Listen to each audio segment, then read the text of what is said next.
High friends, welcome to Sheetal special.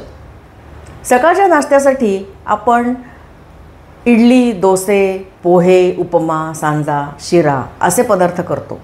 पण संध्याकाळच्या वेळेला काहीतरी चटपटीत वडा, समोसा किंवा चाट म्हणजे भेळपुरी, शेवपुरी, रगडा पॅटीस, पाणीपुरी हे पदार्थ खायला मुलांना खूप आवडतं।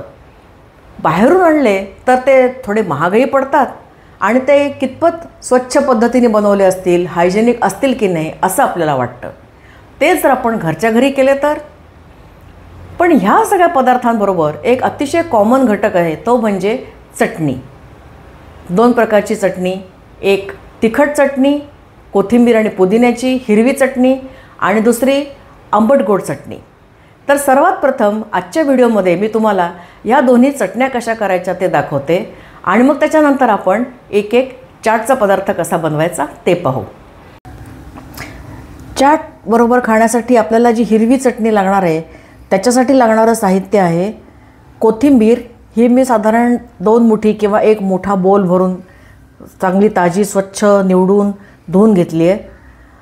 पुदिना हा त्याच्या 1/4पेक्षाही कमी म्हणजे एक 12 ते 15 पानं पुदिना, अर्ध लिंबू, 3 हिरव्या मिरच्या आणि 1 टीस्पून साखर।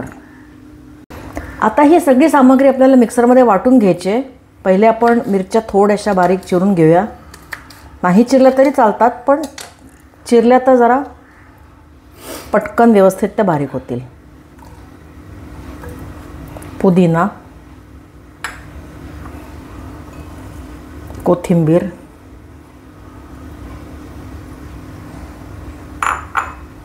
अगदी थोडीशी तिखटाला बॅलन्स करायला थोडीशी साखर, चवीप्रमाणे मीठ,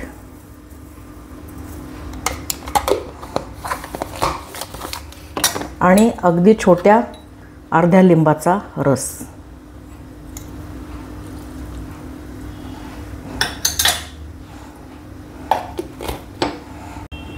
ही पहा, ही आपली चटणी मस्तपैकी वाटून झालेली आहे।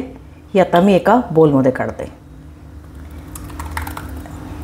ह्याच्यात तुम्ही तिखटपणा किंवा त्याचा पातळपणा तुम्हाला हवा तसा ॲडजस्ट करा, पण आपल्याला वाढून घ्यायला भेळेवर म्हणा किंवा ह्याच्यावरती थोडीशी लिक्विडच लागते, तर त्या हिशोबातच तुम्ही ती पातळ करा। आपली चाट बरोबर खाण्यासाठी ग्रीन चटणी तयार। हा व्हिडिओ तुम्हाला आवडला असेल तर लाईक आणि सबस्क्राईबचं बटन दाबायला विसरू नका। अशा छान छान रेसिपीजसाठी बघत रहा शीतल स्पेशल।